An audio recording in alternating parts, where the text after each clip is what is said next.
ఇవాల్టి వార్తలు వాస్తవాల్లో మనతో ఉన్నారు బీఆర్ఎస్ పార్టీ సీనియర్ నాయకులు డాక్టర్ చిరుమల రాకేష్ గారు అండ్ రాజకీయ ఆర్థిక విశ్లేషకులు పాపారావు గారు మనకు లైవ్లో జాయిన్ అవుతున్నారు. గుడ్ మార్నింగ్ అండి, వెల్కమ్ టు వార్తలు వాస్తవాలు.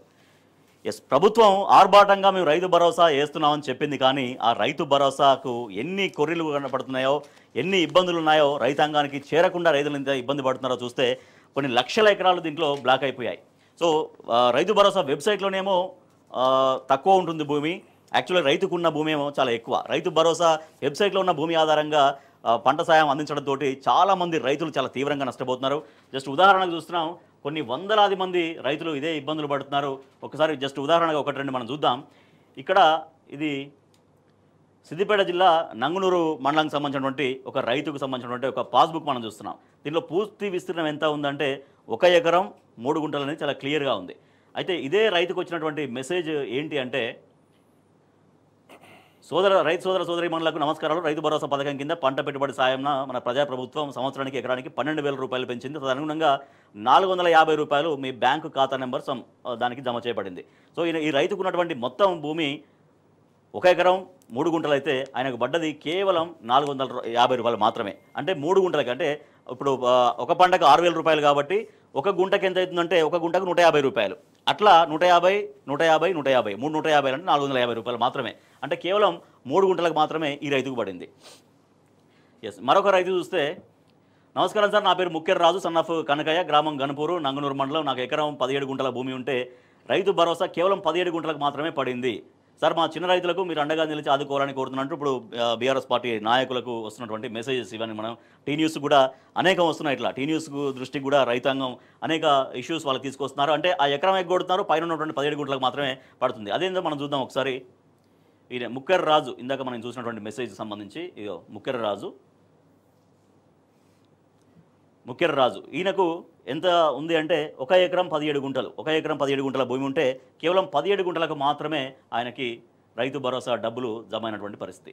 సో ఇట్లా కొన్ని వందలాది, అంటే 1-2 మనం మాత్రమే ఇక్కడ చూపించాం, కొన్ని వందలాది సంఖ్యల్లో ఇదే మెసేజ్లు, ఇదే ఇబ్బందులు పడుతున్నట్టు టీ న్యూస్కి కూడా వస్తూ ఉన్నటువంటి పరిస్థితి. ఒకసారి ఆ రైతుల ఆవేదన, వాళ్ళ మాటలు ఒకసారి విందాం, వాళ్ళ ఇబ్బందులు విందాం. రుణమాఫీ చేస్తామని చెప్పిండ్రు, రైతు భరోసా ఇస్తాం, రైతు బంధు కాదు రైతు భరోసా ఇస్తామన్నారు. కేసీఆర్ 3 పంటలు పండిస్తుండే 2 పంటలకు ఇస్తున్నావు, 3 పంటలు రైతు బంధు ఇవ్వాలని చెప్పేసి గారు. ఇప్పటికీ రైతు బంధు ఎలక్షన్ ముందు కేసీఆర్ గారు రెడీ చేసిన 7,000 కోట్ల రూపాయలు మాత్రమే ఒక దఫ వేయడం జరిగింది. ఇప్పటివరకు రైతు బంధు వేయలేదు, రుణమాఫీ సగమే చేసిండ్రు. ఈ గోపాల్పేట మండలంలో సుమారుగా మేము కలెక్టర్ ఆఫీస్లో అగ్రికల్చర్ డిపార్ట్మెంట్ ద్వారా తీసుకున్న లిస్ట్ ఇది. దీంట్లో ఈ మండలంలో 2,000 మంది రైతులకు రుణమాఫీ అనేది ఇచ్చారు. కానీ మేము దీన్ని గ్రామాల వారిగా పరిశీలిస్తే దీంట్లో ఉన్న పేర్లు కాకుండా ఇంకా కూడా కొంతమంది రుణమాఫీ అన్నారు, దాన్ని మిస్ చేయడం జరిగింది. రుణమాఫీ సగమే చేసిండ్రు. రైతు భరోసా అన్నారు, మండలానికి ఒక గ్రామానికి ఇస్తామని చెప్పేసి ప్రకటించారు. ఆ గ్రామంలో కూడా సగం మందికి ఇవ్వడం జరిగింది. అదేవిధంగా బోనస్ ఇస్తామని చెప్పేసి చెప్పిండ్రు. బోనస్ కూడా స్టార్టింగ్ లో మొట్టమొదటి ఎవరైతే రైతులు పట్టొచ్చి కళ్ళకు వచ్చి వాళ్ళకు మాత్రమే ఇచ్చారు. సుమారుగా 70-80% మంది రైతులకు రాష్ట్రంలో ఇప్పటివరకు బోనస్ ఇవ్వలేదు. ఈ కాంగ్రెస్ ప్రభుత్వం మరి ఏదైతే రైతులకు ఎకరానికి 15,000 రూపాయలు ప్రతి సంవత్సరం రైతు భరోసా ఇస్తా అని గద్దెనెక్కి, కానీ ఆ మాటలు నిలబెట్టుకోవడంలో ఈ కాంగ్రెస్ ప్రభుత్వం విఫలమైందన్న విషయాన్ని మీకు తెలియజేస్తూ ఉన్నాం. ఎందుకంటే దసరా అన్నాడు దసరా వేయింది, దీపావళి అన్నాడు దీపావళి వేయింది, సంక్రాంతి అన్నాడు సంక్రాంతి వేయింది, జనవరి 26 అన్నాడు జనవరి 26 వేయింది. లక్షల మంది రైతులకు ఈ రైతు భరోసా రాకపోవడం వల్ల వాళ్ళకు పెట్టుబడికి చాలా ఇబ్బంది అవుతుంది. రైతులందరూ కూడా దిక్కులు చూసే పరిస్థితి తెచ్చిండు ఈ రేవంత్ రెడ్డి. సో అది రైతు భరోసా అమలవుతున్నటువంటి తీరు, ఎకరాలు ఎగ్గొడుతున్నారు, గుంటలకు ఇస్తున్నటువంటి పరిస్థితి. రైట్ రాకేష్ గారు, సో 450 రూపాయలు మాత్రమే ఈ రైతుకు పడ్డాయి, అంటే 3 గుంటలకి. గుడ్ మార్నింగ్ అండి, గుడ్ మార్నింగ్ టీ న్యూస్ ప్రేక్షకులకు, రాజేష్ గారు మీకు, అదేవిధంగా పాపారావు గారికి. ఫస్ట్ ఆఫ్ ఆల్, ఒకటి, కాంగ్రెస్ పార్టీ అంటేనే అబద్ధాల పునాదుల మీద నిర్మాణం చేసినటువంటి పార్టీ కాంగ్రెస్ పార్టీ. కాబట్టి కాంగ్రెస్ పార్టీని వేచి చూడడం, ఇంతకుముందు రైతు చెప్పడం జరిగింది. ఒకటి, వాళ్ళు చెప్పినటువంటి చాలా ఉదాహరణలు, చాలా ఇన్సిడెంట్లు మనం తీసుకుంటే ప్రతి ఒక్కటి అబద్ధాలతోటి అతికించడానికి ప్రయత్నం చేయడం జరుగుతుంది. నెంబర్ 1, ప్రతి మహిళకు 2,500 రూపాయలు ఏది ప్రభుత్వం రాగానే ఇస్తామని చెప్పారు, అది ఇప్పటివరకు ఇవ్వలేదు. నెంబర్ 2, ఏదైతే ప్రతి పింఛన్దారు ఏదైతే ఉండనో ఆ రోజుల్లో 200 రూపాయలు అంటే కేసీఆర్ గారు రాగానే దాన్ని 2,000 రూపాయలకు చేశారు. కానీ ఇప్పుడు 4,000 చేస్తా అని చెప్పేసి ఇప్పటివరకు చేయలేదు. అదేవిధంగా దేశం మొత్తంలో ప్రపంచం మొత్తంలో ఎక్కడ లేనటువంటి ఒక పథకాన్ని, రైతు బంధు అనే పథకాన్ని కేసీఆర్ గారు తీసుకొచ్చి ఎకరానికి 10,000 రూపాయలు వేస్తుంటే మేము 15,000 రూపాయలు వేస్తాం, నువ్వు 2 పంటలకే వేస్తున్నావు, మేము 3 పంటలకే వేస్తామని చెప్పి ఈరోజు ఒక పంటకు కూడా వేయలేనటువంటి పరిస్థితి. కాబట్టి అదేవిధంగా ఏమన్నారు, కేసీఆర్ గారు 1,00,000 రూపాయలు రుణమాఫీ చేస్తే మేము 2 లక్షల రుణమాఫీ చేస్తాం, ఒకటేసారి చేస్తామని చెప్పారు. ఇంతవరకు కాలేదు. కాబట్టి ఏదన్నా ఇది చెప్పారు ఏమనంటే ఏమంటారు, కాంగ్రెస్ వాళ్ళని ఎవరు అడిగినా కానీ ఏమంటారు అంటే ఉచిత బస్సు ఇస్తున్నాం అంటారు. ఉచిత బస్సు ఇస్తారు, బస్సులు తీసేసారు. కాబట్టి నేను ఏమంటున్నానంటే మొత్తం అబద్ధాల పునాదుల మీద ఈరోజు కాంగ్రెస్ పార్టీ నిర్మాణం జరిగింది. ఇక మీరు అన్నటువంటి ఇది ఏదైతే ఉన్నదో ఎకరం 3 గుంటలు ఉంటే 3 గుంటలకు పడ్డది, ఎకరానికి పడలేదు. రేపు పొద్దుగల ఆ ఎకరం ఎగిరిపోతుందేమో. అసలు వెబ్సైట్ల గురించి కూడా ఎగిరిపోయింది అనుకో, రైతు ఎవరి దగ్గరికి పోవాలి? ప్రభుత్వం అంటే బలహీన వర్గాలకు, పేదలకు అండగా నిలబడాల్సిన ప్రభుత్వం వాళ్ళ బుక్కులలో ఉన్న దానిలో లెక్క కూడా వేయకపోతే ఇంకేం చేస్తారన్నట్టు. కాబట్టి నేను ఒక్కటే చెప్తున్నా, కాంగ్రెస్ పార్టీ స్పష్టంగా ఈ దేశం మొత్తంలో క్రమక్రమంగా క్షీణించిపోతున్నటువంటి పార్టీ కాంగ్రెస్ పార్టీ. అదేవిధంగా ఈరోజు ఈ ప్రాంతంలో ఉన్నటువంటి కాంగ్రెస్ పార్టీ నాయకులు కూడా అబద్ధాలను ఇంకా వల్లేస్తూనే ముందుకు పోవడం జరుగుతుంది. రైతు భరోసా ఎంత ఇస్తా అని చెప్పి, రైతు బంధు ఎంత ఇస్తా అని చెప్పినా రైతు భరోసా కాదు అది. ఎందుకంటే రైతు బందే అవుతుంది, రైతు బందే అవుతుంది. ఎందుకంటే రైతు బంధు వాళ్ళు బంధు పెట్టారు, కానీ రైతు బంధు అని రైతుకు సహాయం చేయడానికి కేసీఆర్ గారు ఇచ్చిండు. కేసీఆర్ గారు ఏ రోజు కూడా ఏం ఆలోచించిండంటే ఒక రైతు బీమా గురించి ఆలోచించిండు, ఒక రైతు బంధు గురించి ఆలోచించిండు. కొన్న ప్రతి గింజ, పండించినటువంటి ప్రతి గింజను కేసీఆర్ గారు కొనడం జరిగింది. ఆ రోజు కేసీఆర్ గారు చేసినటువంటి సంక్షేమ పథకాలకు డబ్బులు చేస్తామని చెప్పేసి ఎక్కడ కూడా ఒక్కటి కూడా చేయలేదు. ఈ జూటా మాటలతోటి ప్రభుత్వం అధికారంలోకి వచ్చింది, కానీ ఈరోజు రైతులు సంపూర్ణంగా నష్టపోతున్నారు. ఆ రైతు స్పష్టంగా చెప్పిండు, ఏదైతే బోనస్ ఇచ్చి పంట కొంటా అన్నాడో ఆ పైసలు కూడా మాకు వల్లే అని చెప్పేసి. ఇప్పటివరకు ప్రభుత్వం ఇంకొక విషయం అండి, మీ ద్వారా ప్రజలకు చెప్పాల్సింది ఏంటంటే ఇప్పటివరకు ఎంత ధాన్యం కొనుగోలు చేశారు అనేది అఫీషియల్గా ఎక్కడ డిక్లేర్ చేయలేదు. నెంబర్ 1. నెంబర్ 2, వీళ్ళు ఏదైతే రైతు రుణమాఫీ చేసినామంటారో ఆ రుణమాఫీ ఎంత చేసినామో కూడా ఇప్పటివరకు డిక్లేర్ చేయలేదు. కానీ కేసీఆర్ గారి ప్రభుత్వంలో 73,000 కోట్ల రూపాయలు రైతుల అకౌంట్లో పడ్డాయి రైతు బంధు రూపకంగా. 30,000 కోట్ల రూపాయలు వాళ్ళకు ఏదైతే ఉన్నదో మొత్తం కూడా 1,00,000 రూపాయలు రైతు రుణమాఫీ జరిగింది. ఎటువంటి ఇబ్బంది లేకుండా ప్రాసెస్లో మళ్ళీ రైతులు ఏమంటారంటే ఒక రైతు ఉండని 2 రైతులు ఉండని 1,00,000 రూపాయలు అందరికీ మాఫీ అయింది. నేనేమంటున్నా అంటే అట్లా చూసుకుంటే ఓన్లీ 10 ఏళ్ళల్లో వాళ్ళకి 1,00,000 కోట్ల రూపాయలు డైరెక్ట్ వాళ్ళ అకౌంట్లో వేసిండు. ఇంకా రైతు బీమా గురించి మనం పక్కన పెడదాం, అదేవిధంగా ఉచిత కరెంటు పక్కన పెడదాం, ధాన్యం కొనుగోలు అంటే ఇవన్నీ చేసిండు కేసీఆర్ గారు.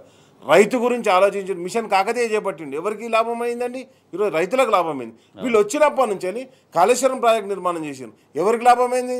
రైతులకు లాభమైంది. ఈరోజు ఒక్కటి రైతులకు లాభం చేసినటువంటి పని చెప్పండి. నేనేమంటున్నా అంటే ఈ 14 నెలల కాలంలో కాంగ్రెస్ పార్టీ 14 కాదు, ఇప్పుడు 15 నెలలు అయిపోయింది. 15 నెలల కాలంలో కాంగ్రెస్ పార్టీ ఒక్క మంచి పని కేసీఆర్ చేసిన దానికంటే ఇగో నేను ఇది మంచిగా చేసిన అని చెప్పండి. కేసీఆర్ గారు పథకాలే కేసీఆర్ రైతు స్పష్టంగా చెప్పడం జరుగుతుంది. కేసీఆర్ గారు ఎలక్షన్ల ముందు జమ చేసిన పైసలు తప్పితే నువ్వు ఇంతవరకు రూపాయి ఇవ్వలే మాకు రైతు బంధు కింద అని చెప్పడం జరుగుతుంది. కాబట్టి ఒకటే చెప్తున్నా, కాంగ్రెస్ ఈరోజు కూడా అబద్ధాలని ఇంకొకటి వాళ్ళు రేపు పొద్దుగాల ఇప్పుడు లగ్జర్ల రైతులను చూసినాం, నిన్న రామన్న పోయొచ్చిండు మొన్న. నేనేమంటున్నానంటే ప్రజలు అద్భుతమైన స్పందన, ఒక ముఖ్యమంత్రి గారి నియోజకవర్గంలో ఆ విధంగా రైతులు వచ్చినంటే మామూలు విషయం కాదు కదా. అంటే ప్రజలను ఎంత విధంగా వీళ్ళు టార్చర్ పెడుతున్నారో మనకి ఇక్కడ కనిపించడం జరుగుతుంది. పాపారావు గారు, 15,000 ఇస్తామనేది ఎన్నికల్లో ప్రధానమైన హామీ. ఆ ఎన్నికల 15,000 కోసమే సరే కొంత రైతాంగం వాటి మొగ్గు చూపిన పరిస్థితి వాస్తవం అనేది. కానీ 15,000 కాదు, ఏకంగా ఇచ్చిన హామీకే కోతబెట్టి 12,000 అన్నారు. పోనీ ఆ 12,000 ఇస్తున్నారా? నిజంగా ఆ 12,000 అంటే అదే కేసీఆర్ గారు రాగానే 12,000 ఇస్తామని ఆయన చెప్పిన మాటే. సో ఇప్పుడు అదే అమలు అవుతుంది 12,000 అనేది. సో అది కూడా నిజంగా అమలు అవుతుందా, అందరికీ వస్తుందా అంటే అది లేదు. సరే పడ్డ వాళ్ళకి మొత్తం నిజంగా ప్రాపర్గా పడుతున్నాయంటే అది లేదు. ఎకరం 2 ఎకరాలు ఉంటే దాంట్లో కోత పడడం, పైన గుంటలు ఉంటే గుంటలకు పడి ఎకరం మిస్ కావడం, మళ్ళీ ఇది సెటరైట్ అయ్యే పరిస్థితి కూడా లేదు. మరి సో ఎట్లా దీన్ని పరిస్థితి చూస్తుంటే ఏమనిపిస్తుంది? మామూలుగా హస్తం అనేది గత నుంచి వాళ్ళ సింబల్, చెయ్యి అనేది మామూలుగా భరోసా అని చెప్తారు వాళ్ళు. చెయ్యి అనేది ప్రజలకు భరోసా ఇచ్చేది, అభయహస్తం అని చెబుతున్నారు. కానీ భస్మాసుర హస్తం అనేది ఈరోజు కాంగ్రెస్ పార్టీ అధికారంలోకి వచ్చిన తర్వాత ఇది భస్మాసుర హస్తం జనం నెత్తి మీద పెట్టడానికి మాత్రమే దీనికి ఇది ఉందనేది రోజు. ఎందుకంటే ధరణి ఎత్తేస్తా ఉన్నారు, ధరణిలో ఏదో లోపాలు ఉన్నాయని చెప్పారు, ఎత్తేస్తా ఉన్నారు. ఈరోజు రైతులకి ఈరోజు ఇన్ని రకాలుగా రైతు భరోసా అనే దానిలో వాళ్ళకున్న ఎకరన్నరకో దీనికో ఎకరం బ్లాక్ అయిపోయో లేకపోతే 4 ఎకరాలు 6 ఎకరాలు 4 ఎకరాలు బ్లాక్ అయ్యి 2 ఎకరాలు బ్లాక్ అయ్యి 4 ఎకరాలకు రైతు భరోసా వస్తుంటే ఈ ధరణిని మార్చి కనుక వీళ్ళు కనుక కొత్తది పూర్తిగా ప్రవేశపెడితే దానిలో తామెంత కోల్పోతాం అనేది, తామెంత కోల్పోబోతాం, భవిష్యత్తు తమకు ఎలా ఉంటుంది అనేది, తమ భూమి తమకు మిగులుద్దా. ఎందుకంటే ఈ దీనిలో ఇచ్చే 12,000 దగ్గర కూడా దగా చేస్తున్నారనేది రైతులు స్పష్టంగా చూస్తున్నప్పుడు ముందు పరిణామాలు ఎలా ఉంటాయి, మాకు అసలు ఈ ధరణి అనేది తీసేస్తే మాకు ఏమాత్రమైనా భద్రత ఉంటుందా అని చెప్పి జనాలు భావించే పరిస్థితి చాలా దూరం. రైతులు ఈ రోజు చాలా తీవ్రంగా ఈ 12,000 రాకపోవటమే కాకుండా అసలు మా భూమి మాకు మిగులుద్దా, మా భూమి విషయంలోనే లెక్కలు తప్పులు చెబుతున్నారంటే అనేది సందేహాలు ఖచ్చితంగా జనాలకు వస్తాయి. కాబట్టి నా మిత్రులు చెప్పినట్లుగా ఇది అబద్ధాలు ఆడటం అనేది చాలాసార్లు ఉండేది. గతంలో ఏంటంటే పాలకపక్షం ప్రతిపక్షాల మీద కుట్రలు చేసేది. సాధారణంగా వీళ్ళు చేస్తున్నది అదే, ప్రతిపక్షాలు పోరాటాలు చేస్తుంటే దాని మీద కుట్రలు చేయటం, కేసులు పెట్టడం ఆనవాయితీ. ఇప్పుడు అది కాదు. దాంతో పాటుగా ప్రజల మీద కూడా కుట్ర చేస్తున్నటువంటి ప్రభుత్వం మొట్టమొదటిసారిగా ప్రతిపక్షాల మీద కుట్ర చేయడం అనేది చేసే ప్రభుత్వాలు ఉన్నాయి, కానీ ప్రజల మీద కూడా కుట్ర చేసే ప్రభుత్వంగా ప్రస్తుతం కాంగ్రెస్ పార్టీ ప్రభుత్వం ఈ దేశంలో స్పష్టంగా కనపడుతుంది. అసలు దీని తీరుతెన్నులు చూస్తే కాంగ్రెస్ పార్టీ తీరుతెన్నులు కనుక ఇతర రాష్ట్రాల్లో జనాల్లో కనుక వ్యాపించినట్లయితే తెలంగాణలో అసలు అయితే శాశ్వతంగా కాంగ్రెస్ పార్టీ సమాధి. ఇట్లాంటి పార్టీని ఇక నమ్మరు. రెండో పక్కన దేశవ్యాప్తంగా కూడా దీని తీరు కనుక అర్థమయ్యేటట్లయితే కనుక ప్రచారం అయితే కనుక కాంగ్రెస్ పార్టీ పూర్తిగా డిజర్ట్ చేస్తారు, జనాలు వదిలేసి. రైట్. ఎస్, ప్రతిపక్షం పైన కుట్ర చేసే పార్టీలు కానీ ప్రజలపైన కుట్ర చేసే పార్టీలు కాంగ్రెస్ పార్టీ అని చెప్తున్నారు పాపారావు గారు. స్థానిక ఎన్నికలపైన కూడా ప్రభుత్వం తర్జన భర్జన పడుతుంది. కులగణన అనేది సమగ్రంగా జరగలేదు అన్నటువంటి సర్వత్రా విమర్శలు రావడం ఒకవైపు అయితే, ఇక త్వరలో స్థానిక సంస్థల ఎన్నికలు మరి ఎట్లా నిర్వహించాలో అర్థం కాక తర్జన భర్జన పడుతున్న పరిస్థితి. రాకేష్ గారు, ప్రభుత్వం ఎప్పుడు క్లారిటీ ఇస్తుంది అనుకుంటున్నారు స్థానిక సంస్థలకు సంబంధించి, అలాగే బీసీలకు ఇచ్చినటువంటి 42% కోటా మాటకు సంబంధించి? అంటే ఇస్తుందని మీరు నమ్ముతున్నారా? రైతు బంధు లెక్కనే ఇది కూడా ఉంటుంది. నేనేమంటున్నా అంటే వాళ్ళు ఏమని చెప్పారు, మేము ప్రభుత్వంలోకి రాగానే 62% 42% ఏదైతే అమలు చేస్తామని చెప్పారు. నెంబర్ 1. నెంబర్ 2 వచ్చేసి నేను ఒకటే మాట చెప్తా, వాళ్ళు చెప్పినటువంటి లెక్కనే తప్పుల తడక. ఇప్పుడు మీరు డైరెక్ట్గా నేను ఒకటే మీకు ఛాలెంజ్ చేస్తున్నా, అంటే మన టీ న్యూస్ ద్వారా అయితే కరెక్ట్ ఇన్ఫర్మేషన్ పోతుందిగా చెప్తున్నా. ఓటర్స్ ఎంతమంది ఉన్నారని మీరు ఒకసారి వెబ్సైట్లో కొట్టండి. 3,35,00,000 మంది ఓటర్స్ ఉన్నారండి. ఓటర్స్ అంతమంది ఉన్నారు. 1 to 10th చదువుకుంటూ స్కూళ్ళలో ఎంతమంది ఉన్నారంటే గవర్నమెంట్ వెబ్సైటే, మనం సొంత వెబ్సైట్ కాదు, గవర్నమెంట్ వెబ్సైట్లో ఓటర్లు ఏమో 3,30,00,000 మంది. గవర్నమెంట్ అంటే స్కూళ్ళల్లో చదువుకుంటూ మొత్తం 60,00,000 మంది. అదేవిధంగా ఇంటర్మీడియట్ ఫీజు కట్టిన వాళ్ళు 10,00,000 మంది. ఎంతేరు ఇక్కడికే మీకు 60 + 10 70 ప్లస్ 335 అంటే 35 అంటే మీకు 1,05,00,000 మంది ఇడికే, 4,05,00,000 మంది ఇడికేరు. ఇది కాగా 1 నుంచి అంటే పుట్టిన పిల్లల నుంచి 5వ తరగతి దాకా 5 ఏళ్ళ దాకా అంటే బడికి పోని పిల్లల దాకా లెక్కేసుకుంటే వాళ్ళొక 35 లక్షలు 36 లక్షలు ఉన్నారు. 35 లక్షలు వేసుకుందాం, 35 లక్షలు వేసుకున్నా కానీ మొత్తం కలిపితే 4,40,00,000 మంది జనాభా ఉన్నారండి ఇక్కడ, ఏది గవర్నమెంట్ వెబ్సైట్ లెక్కల ప్రకారం. అండ్ నెక్స్ట్ వచ్చేసి 2011 నుంచి ఇప్పటి వరకు మీకు ఏంది, అందరూ కూడా బర్త్ సర్టిఫికేట్ కంపల్సరీ తీసుకోండి. మీ పిల్లలకు మీరు తీసుకున్నారు కదా, నా పిల్లలకు నేను తీసుకున్నాను కదా, ప్రతి ఒక్కరు ఇక్కడ ఉన్న ప్రతి ఒక్కరం కూడా తీసుకున్నాం కదా.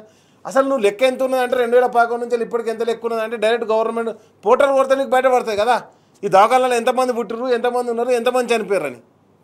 కానీ నేనేమంటున్నా అంటే మొత్తం లెక్కనే తప్పు చెప్పారు. ఎంతమంది అంటే 3,70,00,000 మంది అని చెప్తారు. అంటే నువ్వు ఒక లెక్క చేస్తే ఒక 70 లక్షల మంది ఎగిరిపోతారా? అండ్ అదేవిధంగా గతంలో ఎస్కేఎస్ ఏదైతే సమగ్ర కుటుంబ సర్వే చేశారో కేసీఆర్ గారు, ఈరోజు నువ్వు చేసింది సమగ్ర కుటుంబ సర్వే లెక్కనే కదా, నువ్వు బీసీల లెక్కలే కదా. వేస్తే అప్పుడు ఎంత వచ్చిర్రు, 61% అంటే 51% బీసీలు ఉంటే దాన్ని తీసుకొచ్చి 46% చేసినావు. నేనేమంటానంటే ఇంకా ముస్లింలను కలిపి వాళ్ళు పెరిగిర్రు అని చెప్తున్నావు. పెరుగుతా అప్పుడు 61% ఉండాలి. మరి ఈరోజు ఎంతమంది ఉన్నారు, 56%కే పట్టుకొచ్చిన. అంటే నేనేమంటాను అప్పుడు ముస్లిం బీసీలు లేకుండానే 51 ఇప్పుడు కలిపిన తర్వాత కూడా 50 అంటే 10% కలిపినావు నువ్వు. అంటే నేనేమంటాను అంటే కేసీఆర్ గారు ఇంటింటికి పర్ఫెక్ట్ లెక్క చేయించారు. ఈరోజు ప్రభుత్వం ఎట్లా చేసారు, నేనేమంటాను 70 లక్షల మంది మాయమవుతారు అన్ని తెలంగాణ రాష్ట్రం నుంచి అని. అండ్ నెక్స్ట్ వచ్చేసి ఇది ఏంది అంటే మొత్తం బీసీలను అణిచివేసేటువంటి కార్యక్రమం ఇది. కేసీఆర్ గారేమో బీసీలను బాగుపరచాలని, బహుజనులను బాగుపడాలని చెప్పేసి చేపల పెంపకం కావచ్చు, గొర్రెల పెంపకం కావచ్చు, రైతు బంధు కావచ్చు, అంటే అందరు వ్యవసాయం చేసుకున్నటువంటి బహుజనులకు అందరికీ, అదేవిధంగా మన ఏది గౌడన్నల చేయుత హస్తం కావచ్చు, లేకపోతే పద్మశాలిలకు హస్తం కావచ్చు, బీసీ బంధు కావచ్చు, ఇలాంటి పథకాలన్నీ ఇచ్చి బీసీలను ప్రోత్సహిస్తే ఈరోజు ఇచ్చిన కాంగ్రెస్ గవర్నమెంట్ 42% రిజర్వేషన్ ఇస్తాను, ఉన్న మొత్తం కూడా బీసీలే లేరు ఈ రాష్ట్రంలోనే అంశాన్ని చెప్తారు. అసలు పెంచుతామన్న 42 కాదు, ఉన్నటువంటి 23% అయినా దక్కేనా అనేటువంటి అనుమానాలు, సందేహాలు వస్తున్నాయి. చాలా దానికి ఉదంతాలు ఉన్నాయి. 23% కావడానికి కారణం కూడా కాంగ్రెస్ పార్టీ.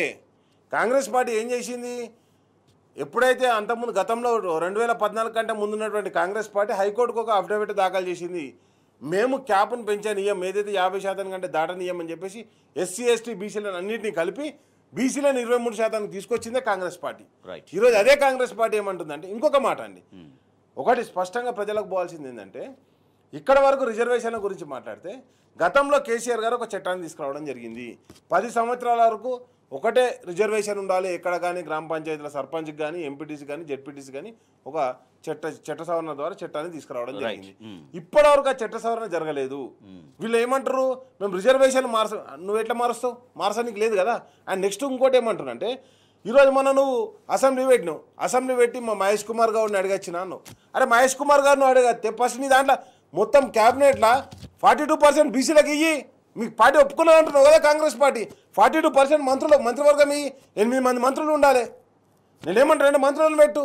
అంతకుముందు నువ్వేం చెప్పినావు, పిసిసి అధ్యక్షుడు ఉన్నప్పుడు ఎంపీ స్థానానికి 2 ఎమ్మెల్యేలు ఇస్తాను, ఇచ్చింది ఎంత 19 దాంట్లోకించి 5 తీసుకొచ్చి ఓల్డ్ సిటీకి ఇచ్చినావు. అసలు నువ్వు ఇచ్చింది అది బీసీలకు.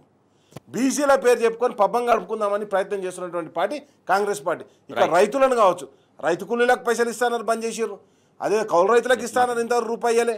ఈరోజు బీసీలకు రిజర్వేషన్ ఇస్తానన్నారు ఇయ్యలే, మహిళలకు 4,000 2,500 ఇస్తానన్నారు ఇయ్యలే, స్కూటీ ఇస్తానన్నారు ఇయ్యలే, ఏది కానీ ఇస్తానది ఇయ్యలే. కేసీఆర్ గారు ఇచ్చినటువంటి కొన్ని పథకాలను కూడా లాగేసుకున్నారు. ఏమేం పథకం అంటే మీకు ఒకటి సింపుల్గా చెప్తా. కేసీఆర్ కిట్ ఇచ్చేటోడు, అమ్మాయి పుడితే 13,000, అబ్బాయి పుడితే 12,000 ఇచ్చేటోడు, న్యూట్రిషన్ కిట్ ఇచ్చేటోడు, అవన్నీ గుంజేసుకున్నారు, లాగేసుకున్నారు. ఈరోజు ఏవి ఇవ్వట్లేదు, రైతు బంధు లాగేసుకున్నారు. వీళ్ళ ప్రభుత్వం ఒకటే చెప్తున్న, కాంగ్రెస్ పార్టీ దాచుకో అంతే తప్పితే ప్రజల గురించి ఆలోచించారు. పాపారావు గారు, కులగణన విషయంలో గందరగోళం ఒకటైతే, తర్వాత ఇప్పుడు బీసీ డెడికేటెడ్ కమిషన్ చేసినటువంటి సిఫారసులు మరో అయామయానికి సర్వత్రా ఒక ప్రశ్నార్థకంలో ఇవాళ ప్రభుత్వం ఉంది, ప్రశ్నే ఉంది, ప్రభుత్వం ఉంది, కానీ దానికి ఎప్పుడు ఆన్సర్ దొరుకుతుందో అర్థం కాని పరిస్థితి. ఒకవైపు అయితే ఉన్న 23% కూడా దక్కుతుందా, 42% తర్వాత మాట, కానీ ఆ ఉన్న 23 అయినా కూడా బీసీలకు దక్కుతుందా లేదన్నటువంటి అనుమానాలు బీసీలో పెరుగుతున్నటువంటి పరిస్థితి ఇప్పుడు. సరే, అంటే ఇక్కడ ఓవరాల్గా వీళ్ళు చేసినటువంటి జనగణన లేకపోతే కులగణన అనేది ఆ లెక్కలు తప్పనేది స్పష్టంగా కనపడుతుంది. ఓకే, అంటే ఈ అటు 2011 జనాభా లెక్కలతోనూ మ్యాచ్ అవ్వటం, అలాగే ఎలక్షన్ కమిషన్ తాలూకు ఇందాక మిత్రులు చెప్పినట్లుగా ఓటర్ల సంఖ్య పరంగా చూసుకున్నా దానికి మ్యాచ్ అవుతుంది. ఓవరాల్గా ఇక్కడ వీళ్ళు చేసిన పని ఏంటంటే బీసీల సంఖ్య తగ్గినట్లుగా చూపిస్తున్నటువంటి పరిస్థితి ఈ లెక్కల్లో ఉంది. కాబట్టి ఇక్కడ జరగబోతున్న పని, అందుకనే ముందు నుంచే రేవంత్ రెడ్డి గారి విమర్శలు వచ్చే క్రమంలో ఆయన దీన్ని తట్టుకొని నిలబడటానికి అన్నట్లుగా, ఒకవేళ గనక కేంద్ర ప్రభుత్వం లేకపోతే ఎవరో ఈ లెక్కలు ఆమోదించుకో లేకపోతే ఇంకో రకంగా రిజర్వేషన్లు పెరగకపోతే బీసీలకి పార్టీ పరంగా మేము ఇస్తాం రిజర్వేషన్ 42% మేము నిల్చోబెడతాం క్యాండిడేట్లు అని చెబుతున్నారు. అవును, ఓకే, మీరు నిలబెడతారు 42% అనుకుందాం. మీరు నిలబెట్టిన అటు పక్కన ఉన్న పార్టీ మీరు నిలబడ్డ స్థానంలోనే లేకపోతే ఇంకో అక్కడ బీసీలో నిలబెట్టాలని లేదు, మీకోసం వాళ్ళు పోటీ చేసేవాళ్ళు వాళ్ళ అభ్యర్థిని వాళ్ళు అంతే కదా. నిలబెట్టుకున్నప్పుడు ఒక బీసీ అభ్యర్థి ఇస్తారు. జనరల్గా ఏంటంటే బీసీలు ఎస్సీలు ఎస్టీలు అనగానే ఆర్థికంగా బలహీనత కూడా ఒక కొలబద్ద. జనరల్గా ఆర్థికంగా బలహీన వర్గాల కిందే చూడాలి ఒక భాగం. కాబట్టి ఆర్థికంగా బలహీనంగా ఉన్నటువంటి బీసీలు ఆ రెండో పార్టీ అటు ఇంకో బీజేపీ ఇంకొకళ్ళు అగ్రకుల ధనవంతుడైనటువంటి అభ్యర్థిని నిలబెడితే ఆ పోటీలో నిలబడలేక ఓడిపోతే ఓవరాల్ గా 42% రిజర్వేషన్లు రావు. మీరు నిలబెట్టిన 42% అభ్యర్థులు వాళ్ళు కంప్లీట్ గా గెలిస్తేనే మీరు కోరుకున్న విధంగా లెక్క కనపడుతుంది. కాబట్టి ఏంటంటే ఇది తప్పించుకునే ప్రయత్నం ముందు నుంచే ఏంటంటే ఆయనకి తెలుస్తూ ఈ లెక్కలు ఈ గొడవలు అవ్వబోతున్న లెక్కలోనే పార్టీ పరంగా ఇస్తామనే పాట ముందు నుంచే అందుకున్నాడు ఆయన. సరే, ఓవరాల్ ఏంటంటే ఈరోజు పరిస్థితి 50% రిజర్వేషన్ల మేరకే అనుమతి ఉంది. సుప్రీంకోర్టు తీర్పు మేరకు 50% మేరకే అనుమతి ఉంది. ఈ లెక్కలన్నీ పరిగణలోకి తీసుకుని రేపొద్దున కేంద్ర ప్రభుత్వం దగ్గరికి ఇది వెళ్ళి అక్కడ ఆమోదం పొందక ఏ తేడా వచ్చినా మీరన్నట్లుగా మొత్తం 42% సరే అంటే ఏదో ఉంది కదా, ఉన్ననాలికి మందేస్తే ఉన్ననాలికి పోయిందని. అట్లా 42% లెక్కేసుకుని బయలుదేరితే ఆ ఉన్న 22% 23% రిజర్వేషన్లు కూడా మిగులుతాయా అనే ప్రశ్నను తెచ్చిపెట్టి ఈరోజు మొత్తంగా బీసీ రిజర్వేషన్ సందేహాస్పదంగా చేశారు. దీంతో రేపు పొద్దున స్థానిక సంస్థల ఎన్నికల్ని అనుకున్న సమయానికి అంటే ఇప్పటికే లేట్ అయింది, ఆ సమయానికి నిర్వహించలేని పరిస్థితి. దానిలో మీకు ఏమవుద్దంటే ఓవరాల్గా కొన్ని వందల రూపాయలు వేల కోట్ల రూపాయలు సెంట్రల్ గవర్నమెంట్ నుంచి విడుదల అవ్వాల్సింది రాకుండా పోయే పరిస్థితి ఉంది. స్థానిక సంస్థల ఎన్నికలు బాగా లేట్ అయిన కొద్దీ కేంద్ర ప్రభుత్వం నుంచి రావాల్సిన నిధులు రాకుండా పోయే పరిస్థితి, ఆగిపోయే పరిస్థితి, ఆగటం ఇప్పుడు ఆ తర్వాత రాకుండా మురిగిపోయే పరిస్థితి కూడా ఉంటుంది. సో ఇట్లా ఏంటంటే రాష్ట్ర ప్రభుత్వం స్వయంగా తన బయాసులతో తన బడుగు బలహీన వర్గాల పట్ల వ్యతిరేకతతో, ఎందుకంటే నేను చెప్తుంది కావాలని ఆపాదించడం కాదు, ముఖ్యంగా రేవంత్ రెడ్డి గారి విషయంలో ఆయన పదే తన కులం ప్రస్తావన తెచ్చుకుంటా ఏది స్టీఫెన్సన్తో పాటు ఆ రోజు డబ్బులు ఇస్తా ఉన్న వీడియో సంబంధించి కానీ ఆ రోజు కూడా ఆయన కులాల గురించి మాట్లాడాడు. నా కులం నన్ను సీఎంని చేయాలనుకుంటున్నారు, జానారెడ్డి గారి పేరు కూడా చెప్పాడు ఆయన, నన్ను సీఎంని చేయాలనుకుంటున్నారు ఎందుకంటే ఈ ఏజ్ లో కరెక్ట్ గా మ్యాచ్ అవుతాను, నేను జానారెడ్డి గారి కుమారుడు చాలా చిన్నవాడు, నేనైతే మ్యాచ్ అవుతాను, దానికోసం నన్ను తెచ్చి సీఎం గా చేసి వెనకాల తరాన్ని అందించిన తర్వాత వాళ్ళకి అందించేది బాధ్యతగా నన్ను చేయాలని అట్లా కులం ప్రస్తావన ఆ రోజు కులం గురించే ఎక్స్క్లూజివ్ గా చాలాసేపు మాట్లాడాడు. అన్ని మధ్య కూడా కులం గురించి తన కుల సమావేశానికి పోయి మనం మాత్రమే పాలించగలం, ఇతరులు పాలించలేరు అన్నట్లుగా మాట్లాడిన మాటలు ఏంటండి, అందుకే వాళ్ళ కులాన్ని ఎక్కువ చేసి చూపించిండు, మా కులం ఎక్కువ. అందుకే మీకు కనపడేది అది. అంటే కులానికి మనం వ్యతిరేకం కాదు, కానీ ఒక కులాన్ని అదే ఒక కులాన్ని పూర్తిగా భుజాన వేసుకుని ఎవరు పరిపాలించలేదు. ఏ కులం కూడా ఎక్స్క్లూజివ్ గా రాష్ట్రం మొత్తాన్ని పాలించలేదు. అది కలిసి వచ్చారు. కేసీఆర్ గారి ప్రభుత్వంలో చూడండి, కేసీఆర్ గారి ప్రభుత్వంలో కుల జాడలు కానీ కుల ఛాయలు కానీ ప్రజలందరి ప్రభుత్వంగా అది నడిచింది. అది ఇదని లేకుండా ప్రతిపక్షాల్లో ఉన్న వాళ్ళకు కూడా రైతు బంధు అందరికీ వచ్చింది. ఈ పథకం ఆ పథకం ప్రభుత్వంలో ఉన్న పార్టీ వాళ్ళకి మాత్రమే అందిందనే ఆరోపణలు లేవు. కేసీఆర్ గారి ప్రభుత్వంలో సకల జనులు సమస్త జనులు లాభపడ్డారు. వాళ్ళందరికీ అందరి పార్టీలకు అతీతంగా కులాలకు అతీతంగా అందరికీ ప్రయోజనాలు. ఈ రోజు తమ కాంగ్రెస్ వాళ్ళకే పథకాలు ఇచ్చుకుంటామనే మాటలు మాట్లాడుతున్నారు, కులపరంగా ఆలోచనలు చేస్తున్నారు. ఒక కులపరంగానే ఆలోచనలు ఎక్స్క్లూజివ్ గా చేసుకుపోయేది ఆ కులంలో కూడా దాని పట్ల వ్యతిరేకత. Right, okay. కులగణనతో గందరగోళం తర్వాత బీసీ డెడికేటెడ్ కమిషన్ పాపారావు గారు చెప్పినట్టు ఇప్పుడు ఏదైతే రైతు బంధు పడన్నా ఆ కులం ఏ కులం అయితే ఆయన చెప్తుండో రేవంత్ రెడ్డి గారు ఆ కులానికి ఎక్కడ కూడా పడట్లేదు. నేనేమంటున్నా అంటే నిజంగా కూడా ఈ రోజు కూడా భూమి ల్యాండ్ బ్యాంక్ వాళ్ళ దగ్గరనే ఎక్కువ ఉంది, కానీ వాళ్ళకి రైతు బంధు పడట్లేదు. కాబట్టి గ్రామాల్లో ఏదైతే రైతు రుణమాఫీ జరగదు కూడా వాళ్ళకి. కాబట్టి ఇవన్నీ కూడా కుల ఆధారితంగా ఏ రోజు కూడా తెలంగాణ ప్రజలు ముందుకు పోరండి. రైట్. ఓకే, స్థానిక పైన తర్జన భజన పడుతుంది. 42% కోటా ఇచ్చిన తర్వాతనే స్థానిక ఎన్నికలకు వెళ్ళాలనేటువంటి బీసీ వర్గాల హెచ్చరికతో ప్రభుత్వం మరింత చిక్కుల్లో పడుతున్నటువంటి పరిస్థితి ఈ సిచ్యువేషన్. మొత్తం రాష్ట్రంలో నిర్మాణ రంగం కుప్పకూలినటువంటి పరిస్థితి. అసలు ఒకప్పుడైతే చాలా స్వింగ్లో ఉండేది నిర్మాణ రంగం కానీ రియల్ ఎస్టేట్ రంగం కానీ ఇప్పుడు చాలా నిర్మాణ రంగం అనేది రియల్ ఎస్టేట్ రంగం అనేది పూర్తిగా నేల చూపులు చూస్తున్నటువంటి పరిస్థితి. భారీగా పడిపోయినటువంటి క్రయ విక్రయాలు, గణనీయంగా తగ్గినటువంటి గృహ అనుమతులు 2022 నుంచి 23 వరకు భారీ ఎత్తున భవన నిర్మాణ పర్మిషన్లు కొనసాగినాయి. 2024లో ఒక్కసారిగా నేల చూపు చూస్తున్నటువంటి పరిస్థితి. మరోపక్క బీరు ధరల్లో చీర్స్ లీడర్స్ ఇద్దరు ముఖ్య నేతల కనుసన్నలో రేట్ల సవరణ జరిగింది. స్ట్రాంగ్ బీర్ పైన 30 రూపాయలు, ఆల్ట్రా పైన 40 రూపాయల చొప్పున పెంపు. ఇదే విమర్శ వస్తుంది. ఎందుకంటే రాష్ట్ర ఆదాయం పెంచుకునే మార్గం ఇక రాష్ట్ర ప్రభుత్వానికి ఏమీ కనిపించట్లేదు. సొంత రాబడి క్రియేట్ చేసుకునే అవకాశం కనిపించకపోవడంతో ఏకంగా ఇట్లా లిక్కర్ పైన రేట్లు పెంచి ప్రజల్ని ఇబ్బంది పెడుతున్నారు అనేటువంటి విమర్శ వినిపిస్తుంది. రాకేష్ గారు, రెండు ఎట్లా కంపేర్ చేసుకోవచ్చు, దానికి కూడా ఎట్లా లింకప్ ఉన్నాయి? ఇప్పుడు మీకు ఒకటే చెప్తున్నా, అంటే సింపుల్గా ఒక ప్రభుత్వం నడవాలంటే పైసలు ఎట్లా వస్తాయో పైసలు ఖర్చు కూడా అట్లా అయితేనే ఒక లెక్క అవుతుంది. అంటే ఇన్ అండ్ అవుట్. అవును, ఏదైతే రెవెన్యూ ఎక్స్పెండిచర్స్, రెవెన్యూ అది అంటే ఆదాయం, ఇవి రెండు కూడా మ్యాచ్ కావాలి. మ్యాచ్ అయినప్పుడు అప్పుడు మాత్రమే ప్రభుత్వం ఒక సరైన ఘాట్లో నడుస్తుంది. ప్రభుత్వానికి ఆదాయం వచ్చేటి వనరులు ఏంది రాష్ట్రంలో ప్రధానంగా అంటే ఒకటి real estate means stamps and registrations, అవును. ఇల్లు రిజిస్ట్రేషన్ కావచ్చు, లేకపోతే భూముల రిజిస్ట్రేషన్ కావచ్చు, ఇవన్నీ ఒక అంశం. రెండో అంశం ఏంది, మోటార్ వెహికల్ ట్యాక్సెస్, కార్లు క్రయ విక్రయాలతోటి వాటి మీద రావడం జరుగుతుంది. ఈ రెండు ప్రధానమైనటువంటి. ఇవి కాకుండా వ్యాట్ తోటి వచ్చేటి ఏమంటే ఒకటి పెట్రోలు, ఇంకోటి వచ్చేసి లిక్కర్. కాబట్టి ఆల్రెడీ లిక్కర్ను తాగుబోతుల రాష్ట్రంగా మార్చేసారు కాంగ్రెస్ పార్టీ రాగానే. అది ఇంతకుముందు ఉన్నటువంటి 45,000 కోట్ల నుంచి 50,000 కోట్లకు తీసుకపోయారు. రేపు పొద్దుగాల ఇంకా తీసుకపోనికి ఇప్పుడు మొత్తం దాని ప్రైజెస్ కూడా పెంచేసారు. కాబట్టి నేనేమంటున్నా అంటే ఇక్కడ వచ్చేటువంటి ఆదాయం ఎక్కడి నుంచి అయితే రావన్నో ఈ రిజిస్ట్రేషన్లతో బంద్ అయిపోయింది. మీరు ఏ గ్రామానికైనా పోరు, ఎక్కడైనా పోరు. ఇంతకుముందు ఏ ఊరికి పోయినా కానీ ఎక్కడో ఏం చేస్తున్నారో అంటే రియల్ ఎస్టేట్ చేస్తున్నా అని చెప్పేటాడు, లేదా కన్స్ట్రక్షన్ యాక్టివిటీ చేస్తున్నా అని చెప్పేటాడు. హైదరాబాద్ కూడా చుట్టుపక్కల అందరూ కూడా కన్స్ట్రక్షన్ యాక్టివిటీలో ఉండేటోళ్ళు. ఏ క్రషర్ ఓనర్ని అడిగినా చెప్తారు, లేకపోతే ఎవరిని ఒక మేస్త్రిని అడిగినా చెప్తారు. అడ్డ మీద మేస్త్రిని అడిగితే చెప్తారు పని ఎట్లా దొరుకుతుంది అంటే దొరకని పరిస్థితి. కాబట్టి నేను ఏమంటానంటే ఈరోజు ఆల్రెడీ రియల్ ఎస్టేట్ మొత్తం కూడా రాష్ట్రం మొత్తంలో పడిపోవడం జరిగింది. నెంబర్ 1. నెంబర్ 2, ఇక రియల్ ఎస్టేటే లేనప్పుడు, ఆదాయమే లేనప్పుడు, నువ్వు రైతు బంధు అయినప్పుడు, పంటలు కొనుగోలు అమ్మకాలు లేనప్పుడు కార్లు ఎవరు కొంటారు? కార్ల కొనుగోలు కూడా పడిపోయింది. ఇక ఈ రెండు పడిపోయినప్పుడు దేంట్లో పెంచుకోవాలి? పెట్రోల్ అయితే నువ్వు బలవంతంగా పోయలేవు, మరి కొనేదాని మీద ధర ఎక్కువ వేయాలి కదా. రేపు పొద్దుగల పెట్రోల్ ధరలు కూడా పెరగచ్చు.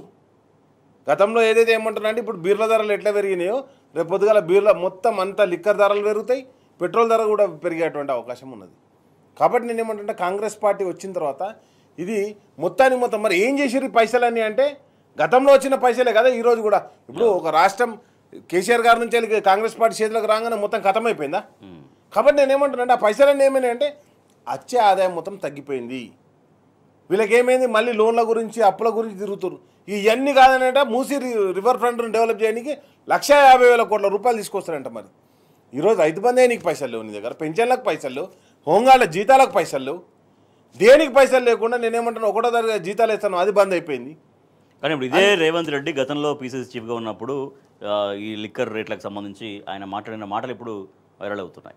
నేను అదే చెప్తున్నా. నేనేమంటున్నా అంటే మొత్తానికి మొత్తం కూడా రాష్ట్రానికి వచ్చేటువంటి ఆదాయ వనరులన్నీ కూడా తగ్గించినటువంటి ఘనత కాంగ్రెస్ పార్టీకి దక్కుతుంది. రేవంత్ రెడ్డి అని కాదు, కాంగ్రెస్ పార్టీ ప్రతి ఒక్కరు దోషులే. నేనేమంటున్నా అంటే ఈరోజు గ్రామాలలో ఏడికి పోయినా కానీ మీకు ఒక్కటే చెప్తున్నా, ఎట్లా దోషులు అంటే ఒకటి ఆల్రెడీ రియల్ ఎస్టేట్ పడిపోయింది. ఇంతకుముందు మీరు బీసీ లెక్క అడిగారు.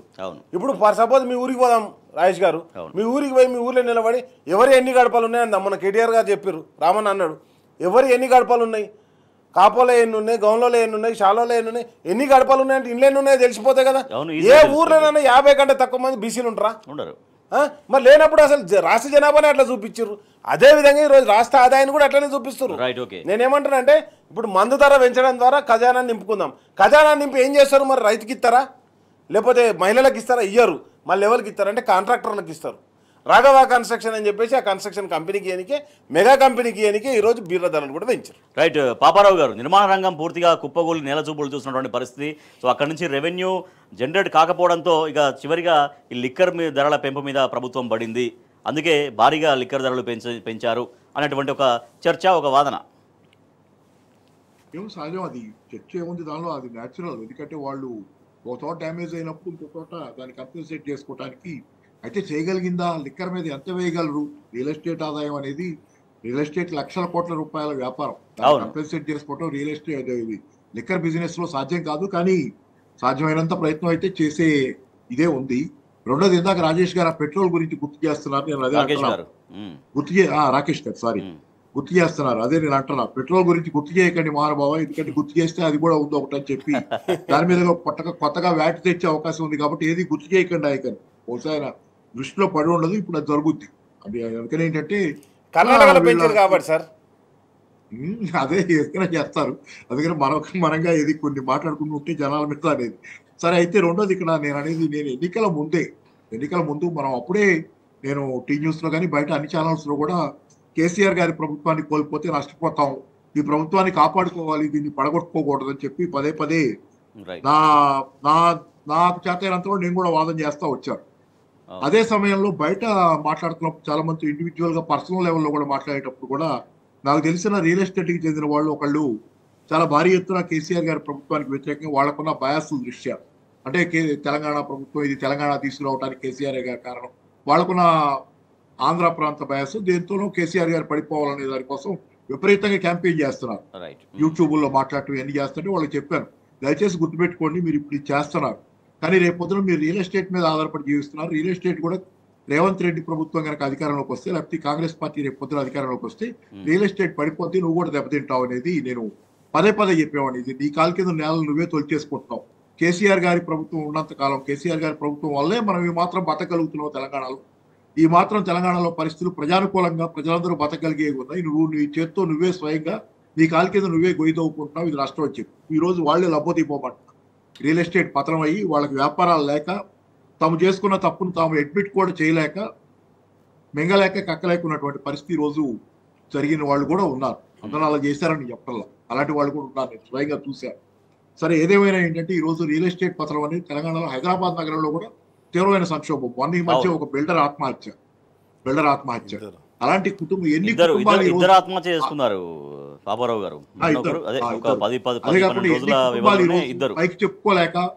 పైకి చెప్పుకోలేక ఆర్థిక సమస్యల్లో ఎన్ని రియల్ ఎస్టేట్ కుటుంబాలు ఏ రకంగా సతమతం అవుతున్నాయి అనేది మనం ఊహించుకోవచ్చు, ఖచ్చితంగా ఊహించుకోవచ్చు. ఎందుకంటే ఈరోజు లావాదేవీ అనేది జరగటం, ఎక్కడా భూమి అనేది అమ్మకానికి అమ్మలేకపోతున్నారు. అమ్మకానికి ఉన్నాయి భూములు కానీ కొనేవాళ్ళు లేరు. అందరూ డబ్బులు, ఎవరి దగ్గర డబ్బులు లేని పరిస్థితి, లేకపోతే డబ్బులు ఉన్నా కానీ ఇంకా తగ్గుతాయేమని వెయిట్ చేస్తున్న పరిస్థితి. ఓవరాల్ మార్కెట్ ఏమో పూర్తిగా పతనం అయిపోయినటువంటి పరిస్థితి ఈ రోజు ఉంది. అందుకని ఏంటంటే ఈ రోజు మీకు చూస్తే కనుక హైదరాబాద్లోనే కాదు, మొత్తం తెలంగాణలో ఈ రోజు తెలంగాణ ఒక ఆర్థిక అగాధంలోకి వెళ్తున్నటువంటి పరిస్థితి వేగంగా ఉంది. సో ఇది ఎక్కడ దాకా దారి తీయచ్చు. వాళ్ళ రైతుల ఆత్మహత్యలు చూస్తున్నారు. వాళ్ళ పేపర్లో చూస్తే ఇద్దరు రైతులు 2 చోట్ల ఆత్మహత్యలు, అలాగే చేనేత కార్మికుల ఆత్మహత్య, ఇలాంటి వార్తలతో మారుమోగుతున్నటువంటి పరిస్థితి ఈరోజు తెలంగాణ. ఒకప్పుడు తెలంగాణలో ఆత్మహత్య అనేది ఏదో వ్యక్తిగత కారణాల దృష్ట్యా, కుటుంబ తగాదాలు, ఇంకో కారణాల దృష్ట్యా జరిగే ఆత్మహత్యలు తప్పితే ఇంకో ఆత్మహత్య వార్త కనపడని పరిస్థితి 1 సంవత్సరం క్రితం. అవును, ఇప్పటికీ దాదాపు 423 రైతుల ఆత్మహత్యలు జరిగినాయి పాపారావు గారు. అంటే యావరేజ్ గా రోజుకు ఒకరు ఎక్కడో ఒక చోట. అదే ఇవాళ 2 వార్తలు. సిరిసిల్ల చేనేత కార్మికులు ఆత్మహత్యలు దారుణాతి దారుణమైనటువంటి పరిస్థితి తెలంగాణలో. ఏంటంటే ఒక శ్మశాన సామ్రాజ్యాన్ని ఏలటానికి నిర్ణయించుకున్నట్లుగా ఉన్నటువంటి ప్రభుత్వ పాలకుల పరిస్థితి. పరమ దుర్మార్గమైనటువంటి వ్యవహార శైలి. ఉన్నది ఉన్నట్లుగా ఉంచినా ఇట్లా ఉండేది కాదు పరిస్థితి. పరమ దుర్మార్గంగా వ్యవహరిస్తూ అబద్ధాలతో తెలంగాణని పూర్తిగా ధ్వంసం చేస్తున్నటువంటి పరిస్థితి. కాబట్టి ఈ ప్రభుత్వం ఎంత తొందరగా వదిలిపోతాని ప్రజలు 4 ఏళ్ళు కూడా ఎదురు చూడగలిగే స్థితిలో అయితే ప్రజలు లేరు. ఎందుకంటే ఇది కనుక జరిగితే ఇంకెంతమంది ఏమవుతారనేది పరిస్థితిగా ఉంది. పత్తి రైతు బగ్గుమంటున్న పరిస్థితి, పత్తి కొనుగోలు జరపకపోవడంతో జగిత్యాల జిల్లాలో ధర్నా చేసినటువంటి రైతులు మనం ఫోటోగ్రాఫ్ మనం చూస్తున్నాం. తర్వాత నీళ్ళు ఇవ్వకపోతే గాంధీ భవన్ ముట్టడిస్తామంటూ పెన్పహాడ్ మండలం చిన్న గారకుంట తండాలో ఎండిన పొలాల్లో నిలబడి ఇలా రైతులు నిరసన తెలుపుతున్నారు.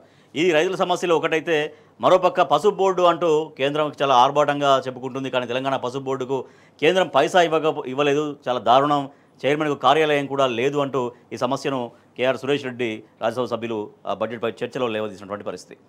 రాకేష్ గారు, రైతుల సమస్యల వైపు అట్లా ఉంటే పసుపు బోర్డు అంటే చాలా ఆర్భాటంగా ఇప్పుడు క్లెయిమ్ చేసుకుంటుంది, కానీ కార్యాలయం లేదు, చైర్మన్కు చైరు లేదు, నయా పైసా లేదు. సో పసుపు బోర్డు పెట్టి ఏం లాభం? కేవలం అలంకరణ కోసమేనా ఏంటి?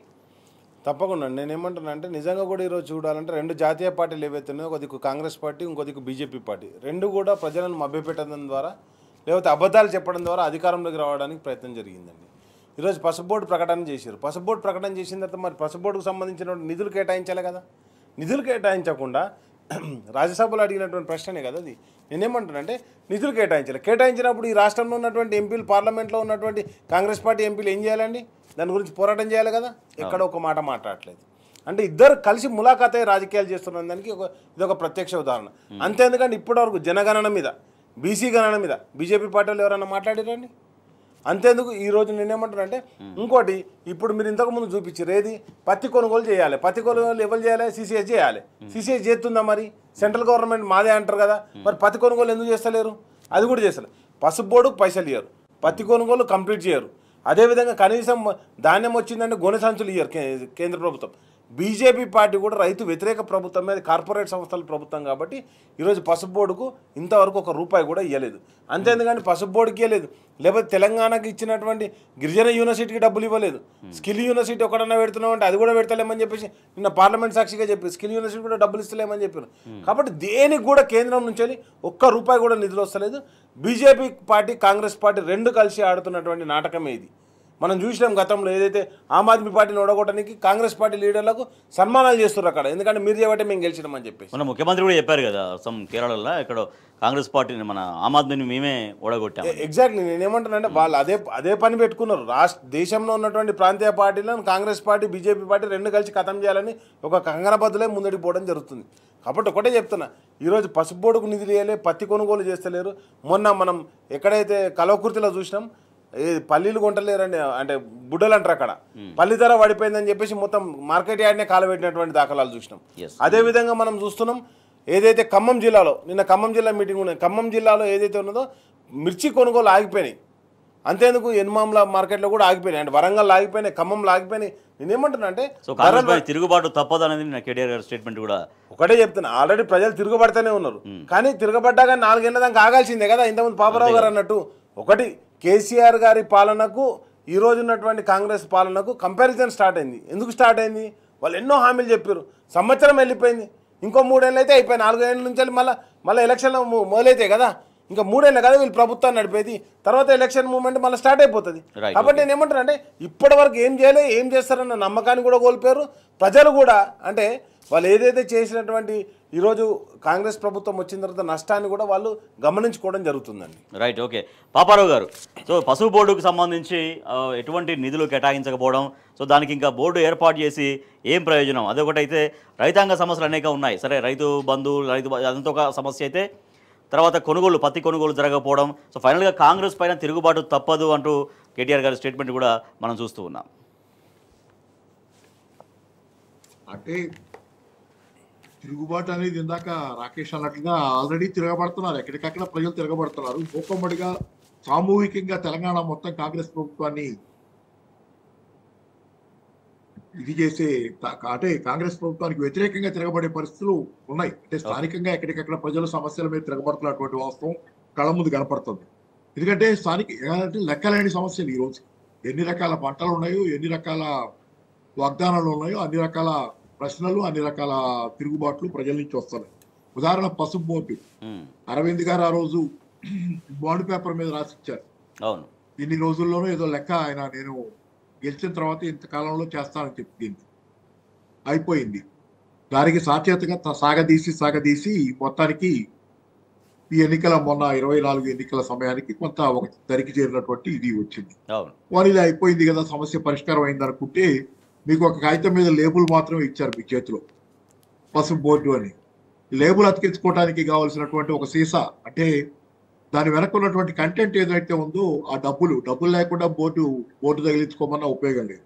కాబట్టి ఆ డబ్బులు మాత్రం ఇవ్వకుండా పసుపు బోర్డుని అలాగే పేరుకే పసుపు బోర్డు, కానీ వాస్తవంలో పసుపు బోర్డు తెలంగాణలో ఇంకా వాస్తవీకరించబడలేదు. తెలంగాణ పసుపు రైతుల సమస్యలు పరిష్కారం అయ్యే అవకాశం లేకుండా పోయింది ఇప్పటికైతే. కాబట్టి ఏంటంటే దీని మీద గట్టిగా ఒత్తిడి పెట్టాల్సిన అవసరం. ఎందుకంటే గవర్నమెంట్ చాలా సార్లు ఆ బడ్జెట్ లో కాకుండా బయట కూడా చాలా వ్యవహారాలు నడుపుతుంది. పన్నుల రేట్ల దగ్గర నుంచి రకరకాల నిర్ణయాలు బడ్జెట్ బయట కూడా చేస్తున్నారు.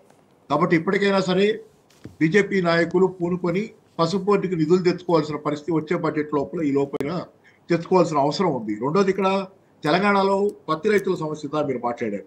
రోడ్డెక్కిన పత్తి రైతు కొనుగోలు చేయమని, కొనుగోలు చేయటం మీరు వరి విషయంలో కూడా చూడండి, వరి విషయంలో కూడా ఇదే జరిగింది. వరి రైతు వరి కొనుగోలు జరక్క, పంట వేసిన తర్వాత వరి కొనుగోలు జరక్క పంట తెచ్చి మార్కెట్లో పెట్టుకొని వెయిట్ చేస్తూ ఉండి చాలా నష్టపోయినటువంటి పరిస్థితి. సన్న బియ్యానికి బోనస్ ఇస్తామన్నారు, ఆఖరికి అసలు బియ్యానికి అంతకి ఇస్తామన్నది పోయి సన్న బియ్యానికి అన్నారు.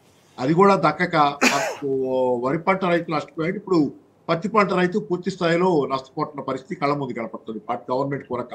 ఈ రకంగా ప్రభుత్వాలు సేకరణ నుంచి వైదొలగటం, ఇది బీజేపీ చేస్తున్న పని. అదే కేంద్రంలో, రాష్ట్రంలో కాంగ్రెస్ పార్టీ. అంటే రెండు ప్రభుత్వాల తాలూకు విధానాలు ఒకటే, రైతు వ్యతిరేకమైన విధానాలు, గ్రామీణ ప్రాంత వ్యతిరేక విధానాలు ఈ ప్రభుత్వాల తాలూకు సారాంశం. అందుకని మీరు ఇందాక వచ్చిన ప్రస్తావనలో కాంగ్రెస్ కి బీజేపీకి తేడా లేదు, ఇది దొందే. అందుకే ఆమ్ ఆద్మీ పార్టీని ఓడించడంలో కాంగ్రెస్ పార్టీ తన పాత్ర పోషించడానికి మీరు దీనికి ఇది కాంగ్రెస్ పార్టీ ప్రస్తావన తీసుకొచ్చారు పాపారావు గారు. కాబట్టి నిన్న రాహుల్ గాంధీ తెలంగాణకు వస్తున్నారు, వరంగల్కి వస్తున్నారు అంటే చాలా దాని ఏమంటారు, చాలా ప్రచారం విపరీతంగా జరిగింది, హడావిడి జరిగింది. ఫైనల్గా రాహుల్ గాంధీ తెలంగాణకు రాకుండా ప్రోగ్రామ్ క్యాన్సిల్ చేసుకున్నారు. సో దాంట్లో ఇంట్రెస్టింగ్ పాయింట్ ఏంటంటే, అసలు రాహుల్ గాంధీ ప్రోగ్రామ్ ఉందని స్వయంగా ముఖ్యమంత్రి రేవంత్ రెడ్డికి కూడా నిన్న చివరి నిమిషం దాకా తెలియదు అని, తర్వాత కాంగ్రెస్ ముఖ్య నాయకులకు కూడా ఎవరికి ఇక్కడ రాష్ట్ర నాయకత్వానికి తెలియదు అనేటువంటి ఒక చర్చ. అదే ఎందుకంటే రాహుల్ బహుశా కాంగ్రెస్ పార్టీకి ఏమన్నా హైకమాండ్ కి ఇంటెలిజెన్స్ ఉందేమో గ్రౌండ్ లెవెల్లో ఏమవుద్దు తెలంగాణకు వస్తే నిరసనలు వస్తాయి రాహుల్ గాంధీ గారికి కూడా అనేది ఉందేమో. బహుశా ఉంటేనే మంచిది, వాళ్ళకి తెలంగాణలో వాళ్ళు కాలు పెడితే వాళ్ళకు కూడా నిరసనలు రేవంత్ రెడ్డి గారు లేకపోతే ఇక్కడ స్థానిక కాంగ్రెస్ నాయకులతో పాటు వాళ్ళ జాతీయ స్థాయి నాయకత్వం కూడా జనాల్లోకి పోతే నిరసనలు ఎదుర్కొనే ప్రమాదం ఉంది. కాబట్టి ఎందుకంటే వాళ్ళు కూడా ఇక్కడ వాగ్దానాలు రకరకాల డిక్లరేషన్ల పేరుతో వరంగల్ డిక్లరేషన్ అని, కామారెడ్డి అని, ఖమ్మం అని రకరకాల డిక్లరేషన్లు చేసి ప్రతి డిక్లరేషన్ ని వాళ్ళు ఉల్లంఘిస్తున్నారు. కాంగ్రెస్ పార్టీ ప్రతి డిక్లరేషన్ ని సమాధి చేసి పూడ్చి పెడుతుంది. కాబట్టి అన్ని అబద్ధాలు ఆడారనేది ఉంది. కాబట్టి జాతీయ నాయకత్వం కూడా సమస్యలు ఎదుర్కొంటుంది. కాబట్టి ఏంటంటే వాళ్ళు రాకుండా ఉంటేనే వాళ్ళకి కనీసం పరువు దక్కుద్ది అనేది ఈ రోజు నిజం. కాబట్టి ఆయన బహుశా తప్పించుకుని ఉండొచ్చు. కానీ స్థానికంగా రేపు పొద్దున వచ్చే ఎన్నికల్లోనూ ఇంకో చోట కాంగ్రెస్ పార్టీ తప్పించుకోలేదు. ఇక్కడ ఎదుర్కొని తీరాల్సిందే, ఎవరో ఒకళ్ళ అభ్యర్థులు పెట్టాలి. కాబట్టి అక్కడైనా జనాలు చెప్తారు ఖచ్చితంగా, దేశవ్యాప్తంగా అందరికీ తెలిసేటట్టు కాంగ్రెస్ నిర్వాకాలన్నీ ఆ ఎన్నికల తర్వాత. మరోపక్క ఇప్పుడు ఉప ఎన్నికలు తప్పవు తెలంగాణ రాష్ట్రంలో 10 స్థానాల్లో అనేది చర్చ కూడా ఆ దిశగా వెళ్తుంది పరిణామాలు చూస్తుంటే కూడా. అంటే 10 స్థానాలు ఉప ఎన్నికలు అంటే 10 స్థానాలకు వస్తాయి. అంటే ఆల్మోస్ట్ 10% స్థానాలు తెలంగాణలో. అవును, 120 స్థానాలు ఆల్మోస్ట్ నియర్లీ 10% 8%.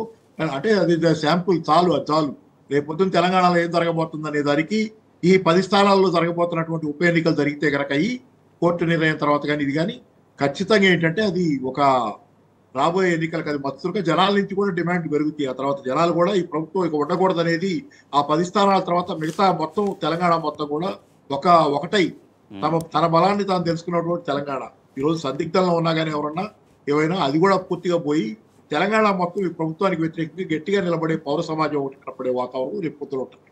రైట్. ఎస్, చివరిగా రాకేష్ గారు, సో రాహుల్ గాంధీ టూర్ అనడం, తర్వాత వస్తున్నారు అనడం, ఇక్కడ కాంగ్రెస్ నాయకత్వానికి సమాచారం లేకపోవడం, చివరి నిమిషం దాకా తెలవడం, ఇట్లా చివరిగా ఫైనల్గా రద్దు కావడం. సో దాంతోపాటుగా ఇందాక ఉప ఎన్నికల ప్రస్తావన వచ్చింది కాబట్టి నిన్న ఉప ఎన్నికలు ఖాయం అంటూ కేసీఆర్ గారి దగ్గర నుంచి వచ్చిన ఒక ప్రకటన, ఫిరాయింపై మళ్ళీ కూటమి తప్పదు అంటూ వారు చేసినటువంటి కామెంట్. తప్పకుండా అండి, ఎందుకంటే గతంలో సుప్రీంకోర్టు ఏదైతే జడ్జిమెంట్ ఇచ్చిందో టైం పీరియడ్ పెట్టేసి కంపల్సరీ ఎవరైతే పార్టీ ఫిరాయింపులు జారింది. ఎందుకంటే ఒకటే చెప్తున్నాను, రాజ్యాంగం ఇప్పుడు మనకు వాక్ స్వాతంత్రం ఇచ్చింది, మత స్వేచ్ఛను ఇచ్చింది, చాలా హక్కులు ఇచ్చింది. సివిల్స్ ప్రజలకు అందరికీ పౌర హక్కులు ఇవ్వడం జరిగింది, సివిల్ రైట్స్ ఇవ్వడం జరిగింది. ఆ సివిల్ రైట్స్ నష్టపోయినప్పుడు ఎక్కడికి పోయి కొట్లాడతాం? మనం కోర్టుకు పోయి కొట్లాడతాం. లేకపోతే ఈరోజు జరుగుతున్నది ఏంటంటే రాజ్యాంగంలో ఏదైతే 91 సవరణ జరిపి ఏదైతే పార్టీ ఫిరాయించిన వాళ్ళందరినీ కూడా డిస్క్వాలిఫై చేయాలి. 2/3 ఫిరాయిస్తే దానికి చట్టబద్ధత కల్పిస్తారు. కానీ 2/3 జరగనప్పుడు కంపల్సరీ వాళ్ళకందరికీ కూడా నోటీసులు ఇవ్వాల్సిందే, వాళ్ళు సస్పెండ్ కావాల్సిందే. టైం పీరియడ్ ఎంత? అదే సుప్రీంకోర్టు అడిగింది. 10 నెలలు అయింది, ఇంకా టైం పీరియడ్ ఎంత కావాలి అంటే వాళ్ళు ఏమన్నారు, కాంగ్రెస్ ప్రభుత్వం తరఫున అడ్వకేట్, ఇక్కడ కాంగ్రెస్ అడ్వకేట్ ఏమన్నాడు, మాకు ఇంకొంత టైం ఇవ్వరు అంటే 18వ తారీఖు దానికి ఇచ్చారు. 18వ తారీఖు నాడు కంపల్సరీ 10 మంది ఎమ్మెల్యే సభ్యత్వాలు రద్దు కాబడతాయి. కాబట్టి కేసీఆర్ గారు సంపూర్ణ విశ్వాసంతో చెప్పి, రాజయ్య గారు మీరు ప్రిపేర్గా ఉండండి, మీరు రాబోయే ఎలక్షన్లో స్టేషన్ కనుపూరించాలి, మీకు అవకాశం ఇస్తామని చెప్పేసి కూడా కేసీఆర్ గారు చెప్పడం జరిగింది. కాబట్టి తప్పకుండా ఈ రాష్ట్రంలో బై ఎలక్షన్లు వస్తాయి. ఎందుకంటే గతంలో ఇచ్చినటువంటి తీర్పు మనం పోయింది కాదు, కాంగ్రెస్ పార్టీ పోయింది. State of Manipur versus supreme court judgment ఏదైతే ఉన్నదో ఆ సుప్రీంకోర్టు జడ్జిమెంట్లో చెప్పడం జరిగింది, టైం ఫ్రేమ్ లేకుండా సమయం అని చెప్పేసి దాన్ని డిక్లేర్ చేయొద్దు, కంపల్సరీ టైం ఫ్రేమ్ పెట్టాలి అని చెప్పడం జరిగింది. దాంతోపాటు మహారాష్ట్రలో కూడా చెప్పడం జరిగింది. గతంలో మనం చూసాం కర్ణాటకలో 2015 ఐ థింక్ 15 or 16 యడ్యూరప్ప ప్రభుత్వం వర్సెస్ కుమారస్వామి జరిగినప్పుడు కూడా సుప్రీంకోర్టు అదే చెప్పినప్పుడు వెంటనే వాళ్ళు ఎవరైతే 14 మంది ఫిరాయించారో వాళ్ళందరితో కూడా రాజీనామా చేపించి మళ్ళీ ఎలక్షన్లకు పోవడం జరిగింది. ఆ రోజు బీజేపీ పార్టీ కూడా కర్ణాటకలో. కాబట్టి ఇక్కడ కూడా అదే జరగబోతుంది. వీళ్ళందరూ రాజీనామా చేయాలి, లేకపోతే డిస్క్వాలిఫై కావడం జరుగుతుంది. కంపల్సరీ బై ఎలక్షన్లు మాత్రం తప్పదు. బై ఎలక్షన్లు ప్రజలకు కూడా సిద్ధమై ఉన్నారు. కాంగ్రెస్ పార్టీకి కర్రు కాల్చి వాత పెట్టడానికి సిద్ధంగా ఉన్నారు. ఎందుకంటే గతంలో కేసీఆర్ గారితో అభివృద్ధి ఫలాలు అందుకున్నారు. ఈరోజు మొత్తం కూడా కాంగ్రెస్ పార్టీ ఏదైతే ఉందో ఆ ఫలాలను లాక్కుంటూ ప్రజల్ని నష్టాలకు గురి చేస్తుంది. కాబట్టి తప్పకుండా మరొకసారి కేసీఆర్ గారి ప్రభుత్వం అంటే కేసీఆర్ గారి మీద సంపూర్ణ విశ్వాసాన్ని ప్రకటించడానికి ప్రజలు సిద్ధంగా ఉన్నారు. రాహుల్ గాంధీ అంటారు, రాహుల్ గాంధీ ఈయన ఢిల్లీకి ఎన్నిసార్లు పోయినా ముఖ్యమంత్రికి కలవాడు, ఆయన ఇడికి వచ్చినా కలుతాడన్న నమ్మకం కూడా లేదు. మీరే అన్నారు కనీసం ఆయనకు ఏదైతే ఉన్నదో వచ్చి కలుస్తా అన్నాడు, అంటే ఢిల్లీ పోయినప్పుడు కూడా కలవాలి అని చెప్పేసి మనకు సమాచారం చూస్తున్నాను. క్యాబినెట్ ఎక్స్పెన్షన్ లేదండి. రాహుల్ గాంధీ నువ్వు కలుతాలేవు అని చెప్పడానికి క్యాబినెట్ ఎక్స్పెన్షన్ ఏందా?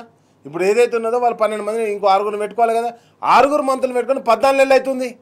కనీసం మంత్రులను పెట్టుకోలేని దుస్థితిలో కాంగ్రెస్ పార్టీ ఉన్నది. ఎందుకున్నది అంటే కాంగ్రెస్ పార్టీలో ఎక్స్పెన్షన్ కాదు. ఒకటే అంటున్నాం, ఒకవేళ మీరు ఎక్స్పాన్షన్ చేస్తే ఆ 6 కూడా బీసీలకు దక్కాల్సిందే. ఎందుకంటే 42% మీ క్యాబినెట్లో రిజర్వేషన్ బీసీలకు దక్కాల్సిందే. మరి నువ్వు అన్నావు కదా 42% మా పార్టీలు ఇస్తామని, మీ పార్టీలు ఇచ్చినప్పుడు ప్రభుత్వంలో కూడా ఇవ్వాలి కదా.